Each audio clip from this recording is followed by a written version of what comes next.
Fides et Ratio, Chapter 1, Part 13, Reason Before the Mystery. It should nonetheless be kept in mind that revelation remains charged with mystery. It is true that Jesus, with his entire life, revealed the countenance of the Father, for he came to teach the secret things of God. But our vision of the face of God is always fragmentary and impaired by the limits of our understanding.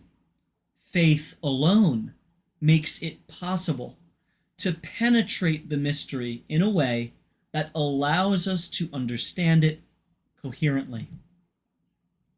The Council teaches that the obedience of faith must be given to God who reveals himself.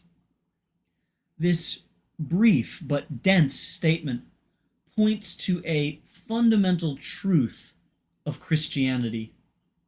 Faith is said first to be an obedient response to God. This implies that God be acknowledged in his divinity, transcendence, and supreme freedom.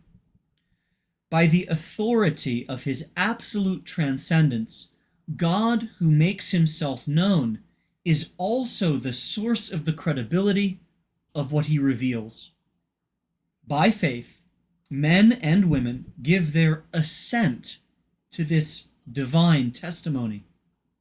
This means that they acknowledge fully and integrally the truth of what is revealed, because it is God himself who is the guarantor of that truth.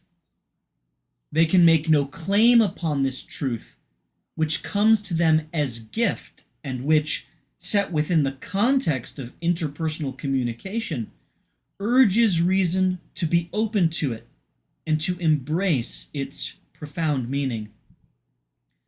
This is why the Church has always considered the act of entrusting oneself to God to be a moment of fundamental decision which engages the whole person.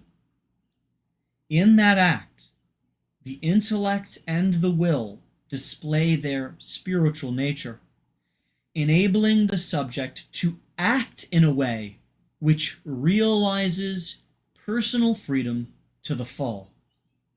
It is not just that freedom is part of the act of faith, it is absolutely required. Indeed, it is faith that allows individuals to give consummate expression to their own freedom. Put differently, freedom is not realized in decisions made against God. For how could it be an exercise of true freedom to refuse to be open to the very reality which enables our self-realization? Men and women can accomplish no more important act in their lives than the act of faith. It is here that freedom reaches the certainty of truth and chooses to live in that truth. To assist reason in its effort to understand the mystery, there are the signs which revelation itself presents. These serve to lead the search for truth to new depths, enabling the mind in its autonomous exploration to penetrate within the mystery by use of reason's own methods, of which it is rightly jealous. Yet these signs also urge reason to look beyond their status as signs in order to grasp the deeper meaning which they bear. They contain a hidden truth to which the mind is drawn, and which it cannot ignore without destroying the very signs which it is given. In a sense, then, we return to the sacramental character of revelation, and especially to the sign of the Eucharist, in which the indissoluble unity between the signifier and signified makes it possible to grasp the depths of the mystery. In the Eucharist, Christ is truly present and alive, working through his Spirit. Yet, as St. Thomas said so well, what you neither see nor grasp, faith confirms for you, leaving nature far behind. A sign it is that now appears, hiding in mystery realities sublime.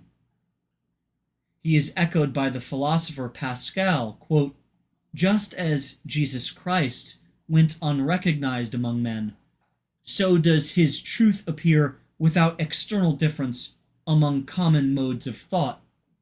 So too does the Eucharist remain among common bread. In short, the knowledge proper to faith does not destroy the mystery, it only reveals it the more, showing how necessary it is for people's lives. Christ the Lord, in revealing the mystery of the Father and his love, fully reveals man to himself and makes clear his supreme calling, which is to share in the divine mystery of the life of the Trinity.